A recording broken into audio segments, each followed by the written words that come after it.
నాన్న రఘు, ఇది నేను సంపాదించిన సంపద. నా పిల్లలు మనవరాళ్ళు అందరూ సంతోషంగా ఉండాలని పగలు రాత్రి శ్రమించి కూడబెట్టిన ఆస్తి. ఇప్పుడు ఈ ఆస్తిని మీ రూపానికి ప్రతిరూపమైన నీ కూతురు వర్షకిస్తున్నాను.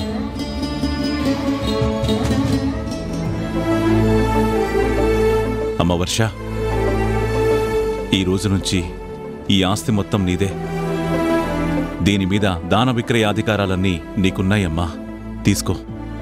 వద్దు తాతయ్య, నేను ఏ రోజు ఈ ఆస్తులు అంతస్తులు కావాలని కోరుకోలేదు. మీ మనసు మమతల్ని కోరుకున్నాను. మీ మమకారాన్ని, మీ నీడలో ఉండే సంతోషాన్ని కోరుకున్నాను. మీరు నా కళ్ళ ముందుండగా నాకెందుకు తాతయ్య ఈ సంపద? నాకేది అవసరం లేదు. అలా అనడం నీ సంస్కారమమ్మా. కాని నీకు చెందవలసిన సంపద నీకందించాల్సిన బాధ్యత నా మీద ఉంది, కాదనకో. వద్దు తాతయ్య, ఇది నీకు చెందవలసిన ఆస్తి, నీకోసం మీ తాతయ్య రాసిన ఆస్తి. ఎన్ని సంవత్సరాలుగా మా దగ్గర దాచిన ఆస్తమ్మా. నువ్వు ఏ రోజైతే ఈ ఇంటికొస్తావో ఆ రోజే నీకు ఇవ్వాలని ఆయన నాకు ఎన్నోసార్లు చెప్పేవారమ్మా.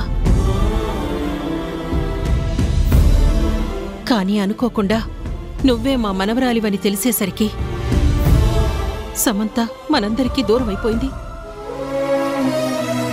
ఇన్ని రోజులు ఆ బాధలోనే మేమిద్దరం ఉండిపోయాం.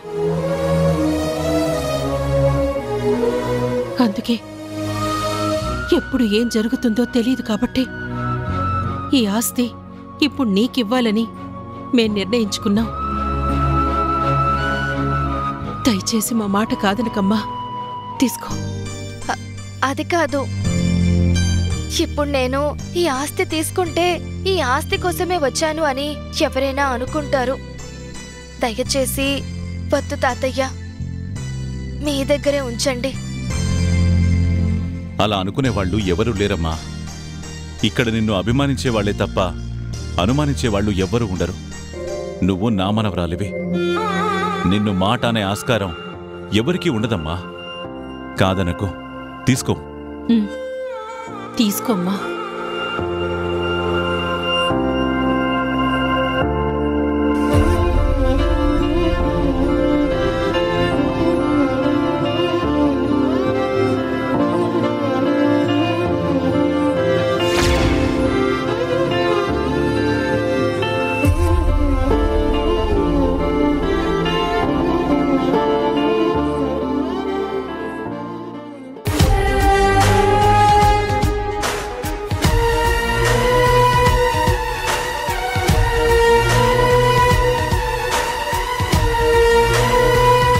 నేను మీతో మాట్లాడాలి.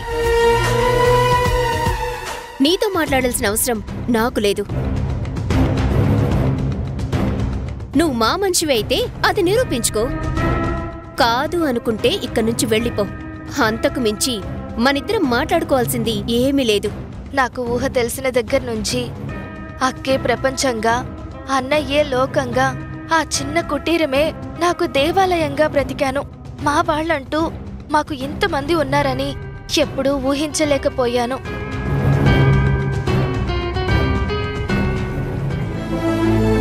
కానీ అనుకోకుండా నా కుటుంబం ఉంది అని, తాతయ్య, నానమ్మ మీరందరూ ఉన్నారని తెలిసింది.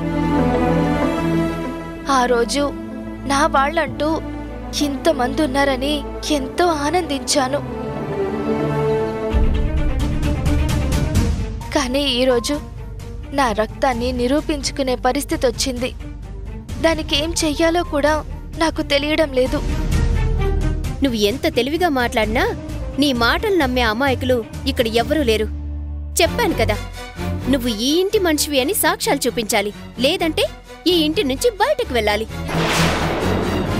మామయ్య, అత్తయ్య నీకు అండగా ఉన్నారనుకుంటే కుదరదు. నేను ఈ ఇంటి కోడల్ని. నా మాటే చెల్లుతుంది. నాకు తెలుసండి. అందుకే మీరు నాకు వరుసకి పిన్ని అయినా, అమ్మ తర్వాత అమ్మలాంటి వారైనా నేను మాత్రం మిమ్మల్ని అలా పిలవలేకపోతున్నాను.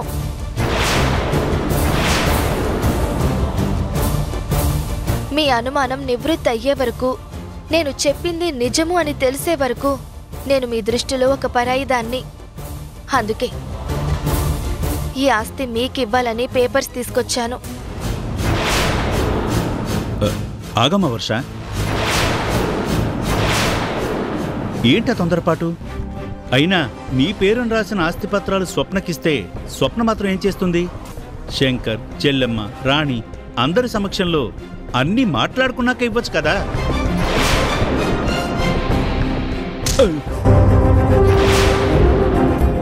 ఊరుకోండి. ఏంటండి అలా అంటారు? తను నిర్ణయం తీసుకుంది కదా. తానెవరో నిరూపించుకునే వరకు ఈ ఇంటికి పరాయి మనిషి అవుతుంది కదా.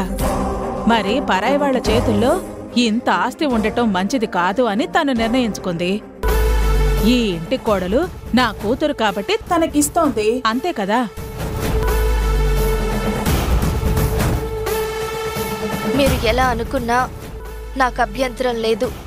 కానీ నేను ఈ ఆస్తి కోసమే నాటకం ఆడుతున్నానని నా మీద నింద పడుతోంది. అది భరించడం చాలా కష్టంగా ఉంది. నేను కోరుకునేది ఆస్తులు కాదని, ఆత్మీయత, అభిమానం అని తెలిసిన రోజు మీరే నా గురించి అర్థం చేసుకుంటారు. అందుకే ఈ ఆస్తి పేపర్లు మీకిస్తున్నాను.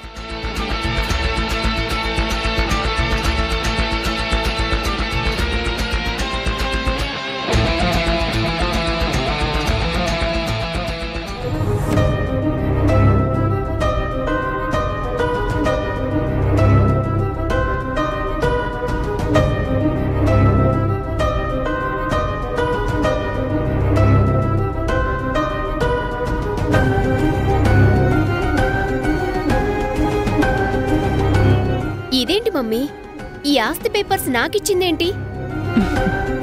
ఇంకా అర్థం కాలేదా? ఇది ఈ ఇంటి వారసురాలు కాదు అని దానికి కూడా తెలుసు. ఏ రోజుకైనా ఆ నిజం బయటకొస్తుంది కాబట్టి భయపడి ఆస్తి ఇచ్చేసింది. లేదు అంటే నేనే ఈ ఇంటి మనవరాల్ని, నన్ను కాదనేవారు ఎవరు అని వాదించేది కదా. బాధనకు దిగకుండా ఇంత ఆస్తి ఇచ్చింది అంటేనే అది వర్ష కాదు అని మనకు అర్థమైంది కదా. ఇంకా ఎందుకు ఆలస్యం?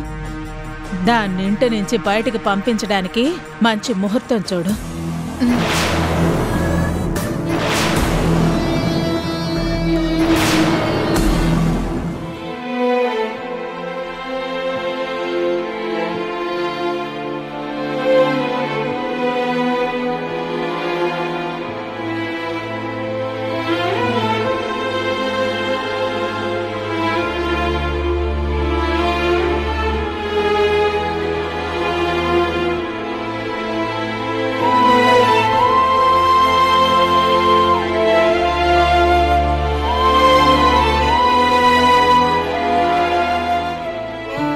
ఏంటి వంశీ, ఎందుకు బాధపడుతున్నావు? నేను ఆనందంగా ఉండాలి అంటే నా వర్ష సంతోషంగా ఉండాలి. తను బాధపడుతున్నంతకాలం ఈ కళ్ళల్లో నీళ్లు వస్తూనే ఉంటాయి, ఈ గుండెల్లో బాధ పెరుగుతూనే ఉంటుంది. వర్ష సంతోషంగా ఉండాలి అంటే మీ ప్రేమ గెలవాలి, మీ ఇద్దరూ ఒకటవ్వాలి. తను నీ జీవితంలో ఉండాలి, అప్పుడే తన జీవితం బాగుంటుంది. తనకి గొప్ప జీవితాన్నివ్వాలని నాకు ఉంది. కానీ అందుకు వర్ష ఒప్పుకోవడం లేదు కదా. వర్ష తన ప్రేమని ఎందుకు సమాధి చేసుకుంది? నిన్ను సమంతని కలపాలనే కదా. తన అక్కకి ఇచ్చిన మాట నిలబెట్టుకోవాలనే కదా. ఇప్పుడు సమంత ఈ లోకంలో లేదు, ఇంకా మాటకు విలువేముంటుంది? ఇప్పుడు వర్షతో మాట్లాడు, మీరిద్దరూ పెళ్లి చేసుకోవడానికి ఒప్పించు. లేదు కళ్యాణ్, అది నువ్వు అనుకున్నంత సులువు కాదు. వంశీ, ఈ ప్రపంచంలో ఏదీ అసాధ్యం కాదు. ఇంతకీ వర్షాన్ని పెళ్లి చేసుకోవడానికి నీకైతే ఇష్టమే కదా.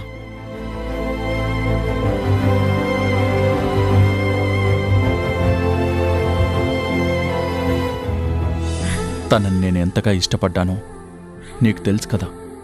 తను నా జీవితంలో ఉండాలని నేను ఎంతలా కోరుకున్నానో తను నాకు దూరం అవుతుందంటే నేను ఏ పరిస్థితిలోకి వెళ్ళిపోయానో మొత్తం నువ్వు చూసావు.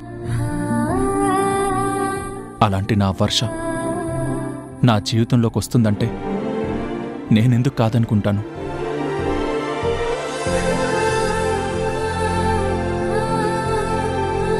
ఆ ప్రేమని తెలుసుకునే కదా మా పెళ్ళి ఆపుకుని మీ పెళ్లి చేయాలనుకున్నాను.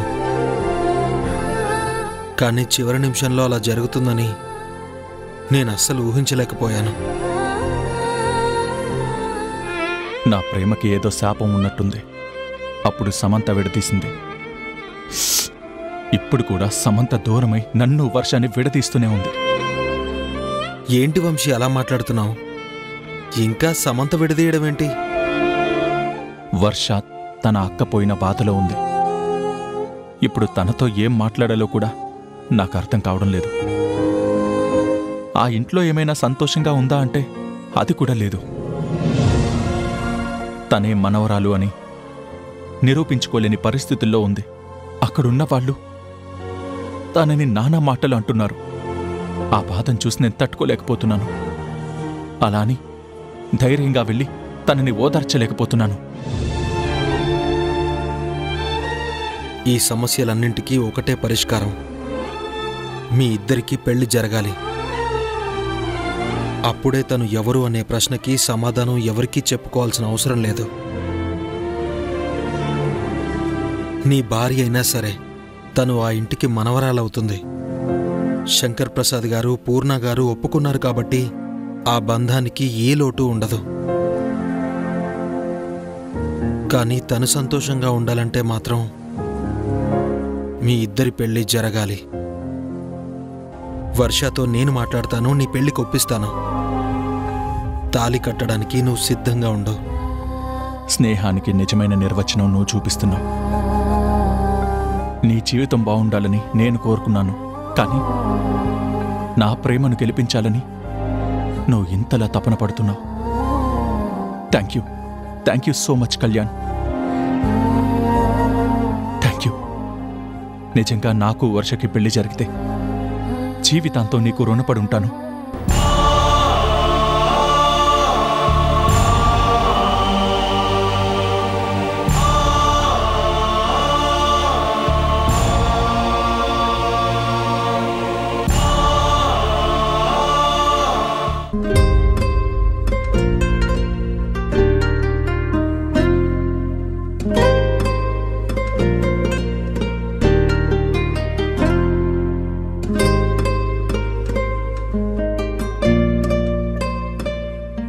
Hi sister. Hi Bunny. Hi, కూర్చోండి.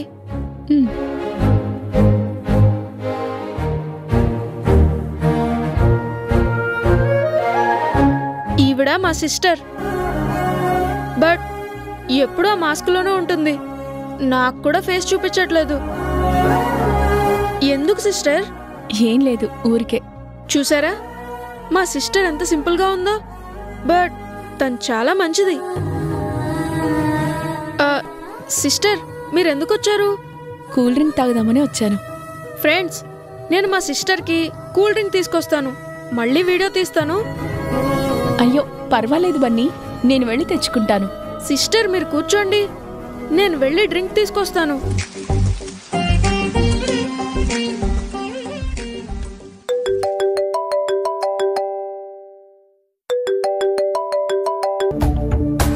హలో బన్నీ, ఎక్కడున్నావురా? హలో, మీరెవరు? ఇది నా కొడుకు బన్నీ ఫోన్ కదా, మీరు మాట్లాడుతున్నారేంటి? నేను బన్నీ ఫ్రెండ్నండి. ఇద్దరం ఇక్కడే కూల్ డ్రింక్ తాగుతున్నాం. తను నాకు కూల్ డ్రింక్ తీసుకురావడానికి వెళ్ళాడు. అవునా? వీడికి మధ్య ఫ్రెండ్స్ ఎక్కువైపోయారు. సరేనమ్మా, వాడొస్తే ఒకసారి ఫోన్ చేయమని చెప్పండి. అలాగేనండి. సిస్టర్, మీ కూల్ డ్రింక్. బన్నీ, మీ మమ్మీ ఫోన్ చేశారు. ఏంటి, మమ్మీ ఫోన్ చేసిందా? నేను వీడియో తీసుకుంటున్నానని చెప్పాను కదా, మళ్ళీ ఎందుకు డిస్టర్బ్ చేసింది?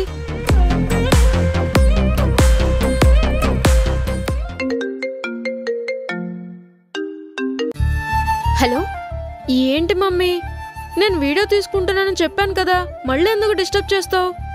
తీసిన వీడియోలు చాలేరా, నువ్వు పెద్ద ఫోటోగ్రాఫర్వి, మరి వీడియోలన్నీ తీసి అప్లోడ్ చేయడానికి. మనం బయటికెళ్ళాలి, నువ్వు వెంటనే ఇంటికి రా. అలా కాదు మమ్మీ, నేను సిస్టర్ ఇప్పుడే కలిసాము. సిస్టర్తో మాట్లాడాలి. తర్వాత మాట్లాడొచ్చు. నువ్వు వెంటనే ఇంటికి రావాలి, లేదంటే మీ డాడీతో చెప్తాను. నువ్వెప్పుడు ఇంతే మమ్మీ, వస్తానుండు. సారీ సిస్టర్, మా మమ్మీ నన్ను ఎక్కడా ప్రశాంతంగా ఉండనివ్వదు. నేను అర్జెంటుగా ఇంటికి వెళ్ళాలి, వస్తాను. Bye. Bye sister. Bye Bunny.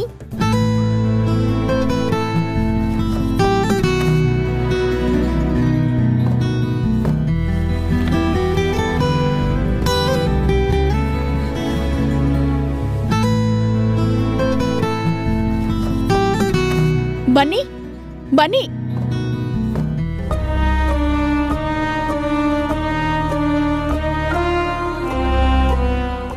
Camera మర్చిపోయాడే, ఇప్పుడేం చేయాలి?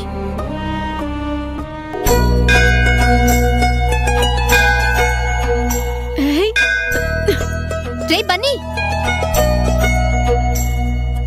అమ్మా కొబ్బరికాయలు తీసుకుందాం పద. పద.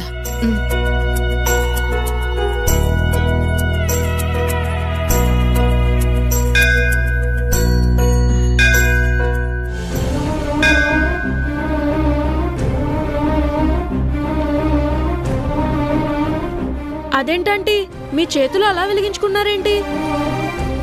మీ చేయి ఫైర్ అవ్వదా? అలా అనకూడదు బాబు, తప్పు. అమ్మవారి దగ్గర ఏదైనా కోరుకుని ఇలా చేతిలో హారతి కర్పూరం వెలిగించుకుంటే ఆ కోరిక తప్పకుండా నెరవేరుతుందని అందరూ నమ్ముతారు. నేనొక పెద్ద కోరిక కోరుకున్నాను, అది నెరవేరడం కోసమే ఇలా చేశాను.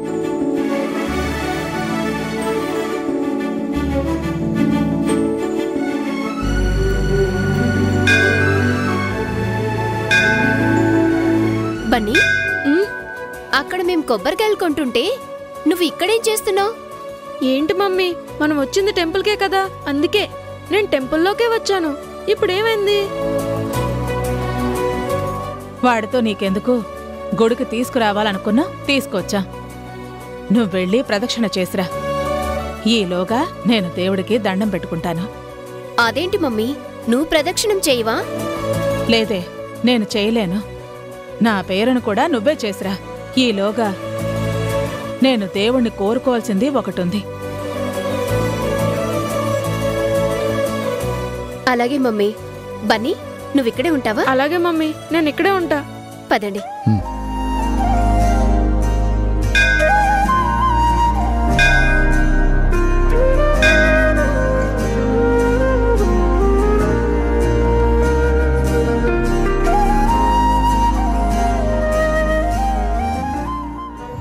అమ్మా, నేననుకున్నట్టుగానే సమంతని పైకి పంపించేశాను. అందులో నీ కరుణ నా వైపే ఉంది. ఇప్పుడు వర్షాన్ని కూడా ఇంట్లో నుంచి పంపించడానికి ఎన్నో ప్రయత్నాలు చేస్తున్నాను. అవి కూడా ఫలించేలా చూడు తల్లి. నా కూతుర్నే పావుగా వాడుకుని ఇంట్లో గొడవలు పెట్టి ఆ వర్షాన్ని తరిమేయాలి అనుకుంటున్నాను. ఎక్కడా ఎలాంటి ఆటంకం లేకుండా నువ్వే నా కోరిక నెరవేర్చు. తప్పకుండా నీకు 1000 కొబ్బరికాయలు కొడతాను. ఆస్తంతా నా చేతికొచ్చాక ఒక వెండి కిరీటం కూడా చేయిస్తాను. గ్రానీ, ఏంటి అమ్మవారిని అంతలా కోరుకుంటున్నావు? ఏమైనా బలమైన కోరిక? అవునరా, చాలా బలమైన కోరిక. ఇది నెరవేరాలని నేను ఎంతగానో అనుకుంటున్నాను. అది నెరవేరితే నాకన్నా అదృష్టవంతులు ఇంకెవరూ ఉండరు.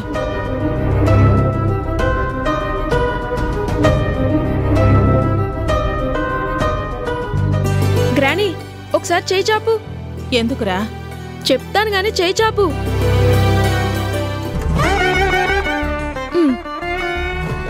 ఇది నా చేతిలో ఎందుకు పెట్టావు? 1 మినిట్. ఒరే అరే నా చేతిలో హారతి కర్పూరం వెలిగించావేంట్రా? ఇప్పుడు నేనేం చెయ్యాలి? వదలదు గ్రాని, నువ్వేదో పెద్ద కోరిక కోరుకున్నావు కదా, అది నెరవేరాలంటే ఇలా చేస్తే ఖచ్చితంగా నెరవేరుతుంది. ఇందాక ఒక ఆంటీ చెప్పింది. ఒరే చేయి కాలిపోతుందిరా, వదులు. ఆంటీ కూడా అలాగే చేసింది, నువ్వు కూడా అలాగే చెయ్యి. నువ్వు ఏది కోరుకున్నా అది తప్పకుండా నెరవేరుతుంది. హారతి ఇవ్వు గ్రాని, ఇవ్వు గ్రాని, ఇవ్వు. బన్నీ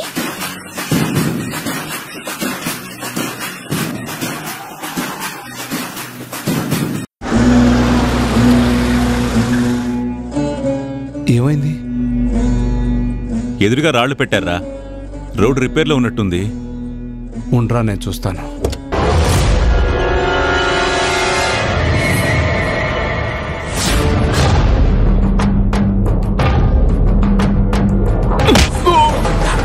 ఏమండి, అన్నయ్యనెవరో కొడుతున్నారు.